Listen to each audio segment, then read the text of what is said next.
AMD to introduce two new Zen 4 AM5 CPUs. The rumored pricing for the ASUS ROG Ally X has been revealed. ZOTAC to introduce three more GeForce RTX 4000 GPU series. And lastly, AMD RDNA 5 is gonna be a completely new architecture, redefining Radeon. Okay, so firstly we have the AMD launching their two more CPUs here, which are obviously the newer version of the Zen 4 AM5 series, naming a Ryzen 7 8700F and the Ryzen 5 8400F. Both of them are coming without the iGPU. The Ryzen 7 8700G already exists, is basically the F series of that, and the 8400F coming without the iGPU. So from Momomo_US, he has leaked this information, and as you can see here, the AMD Ryzen 8000 F series processor, these are the two F series processor we're looking at, and the specs we already know. For the AMD Ryzen 7 8700F is coming with 8-core 16-thread with 5 GHz boost, 24 megabytes of cache, 65 is what is TDP. They're also coming with their AMD RAID Stealth Cooler, but I guess it doesn't really matter, though it's a 65-watt CPU, so I guess RAID Stealth Cooler will be supported. Anything beyond that and RAID Stealth Coolers are just useless. And the AMD Ryzen 5 8400F also coming with 6-core 12 threads, 4.7 GHz boost, 22 megabytes of L3 cache, and also rated at 65 watts TDP. So yeah, these CPUs include their dedicated NPUs. If you look closely here, most of the newer generation of CPUs will have a dedicated NPU. So that is based on the AMD XDNA. So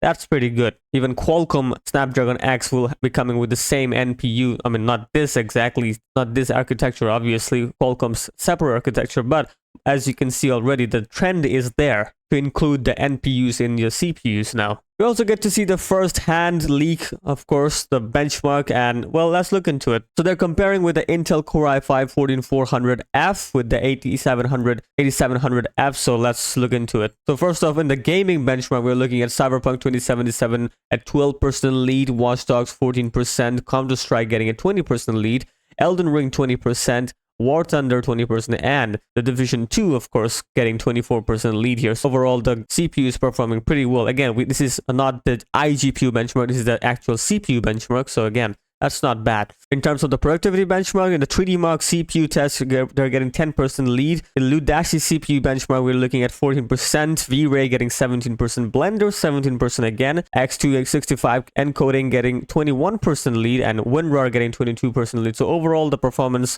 are pretty decent. As for the 8400F, it's been compared with the 13400F for some reason. I don't know why, but I guess it's not a huge lead here, as you can already tell. Assassin's Creed only 1%, Division 2 again 2%, Watch Dogs 2%, and overall the maximum lead we're looking at is Elden Ring, which is 14%. So not a crazy lead here, so I guess it's not really that much tempting. What is tempting, however, is the pricing, because if you look into the pricing here, Ryzen 7 8700F is rumored to have a $299 MSRP, which is not bad in terms of pricing. So yeah, it's pretty good. As for the Ryzen 5 8400F, is we're looking at $189, which is a little bit pricier in terms of, you know, specs, but I guess it's okay because, you know, when you compare it with the 8500G, it is better. Obviously, you can clearly tell the boost clocks are better here.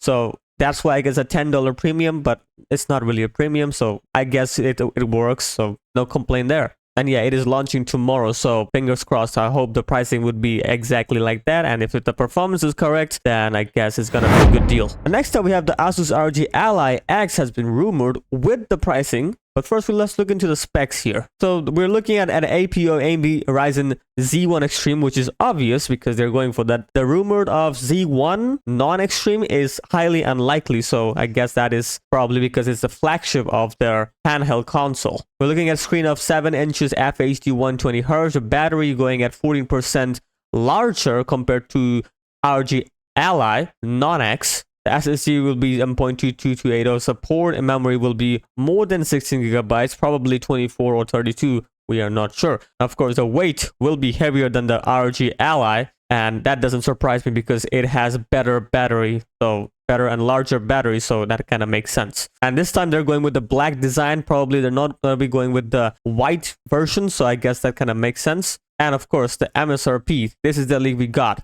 which is $799. Exactly. All the specs are right over here, and the pricing $799. This is gonna be a bit pricier compared to the ASUS ROG Ally in 2023 version, so obviously that makes sense. So what do you think about the pricing? I think it's good enough, not bad, but we'll see about that. Next up, we have ZOTAC has introduced 3 more GPU series for their upcoming GeForce RTX 40 series. So let's look into it. The 3 GPU series they're going for with the naming is the Nebula, Vespera, and Moon. So this one is the Nebula we're looking at here. I feel like this is more of an MSRP model because you can see the cooler is not that beefier compared to the other ZOTAC GPUs we see. And yeah, this is very compact. The white variant we're looking at for the Nebula. Not only that, Nebula has another design also in white, but there is an accent right over here, which the other version doesn't have.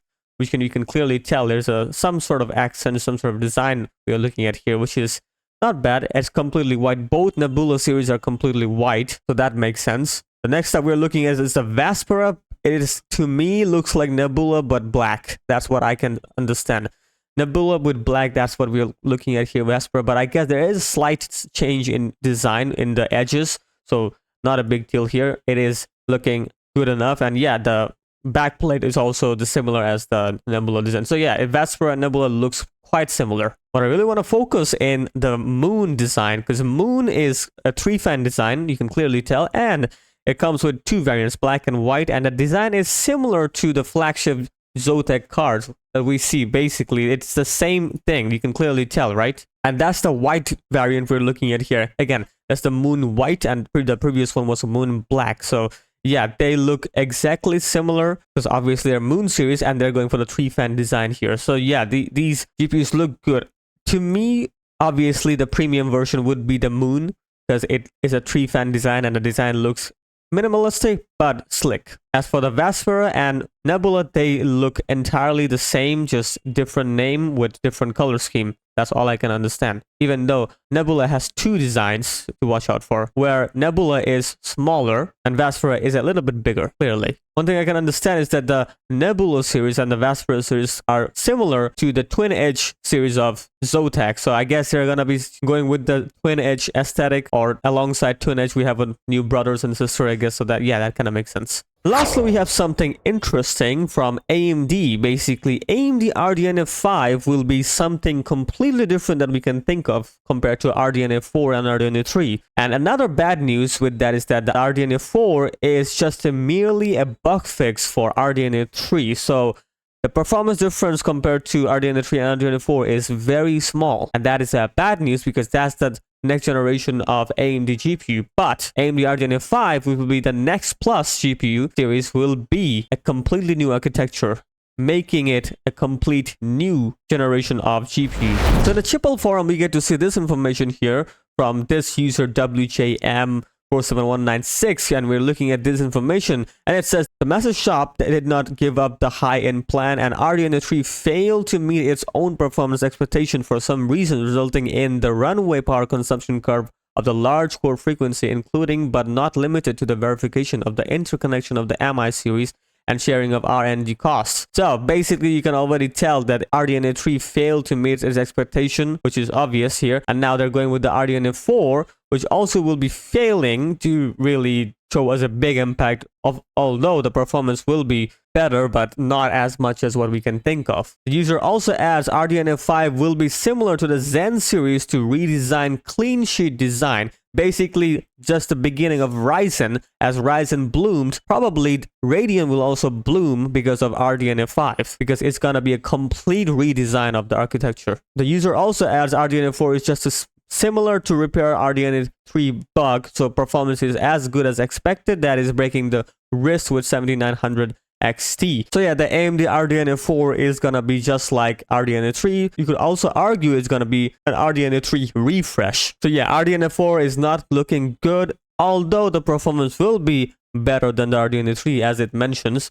But what we're mainly focusing here is RDNA 5, because RDNA 5, of course, is gonna take some time without a doubt, but it's gonna be redefining the architecture because it's a completely different architecture they're going for, and it's gonna be just like the Zen series of Ryzen. Hopefully that is the case. Fingers crossed, we'll see about that. For now, we can only hope for that RDNA 4 will not suck.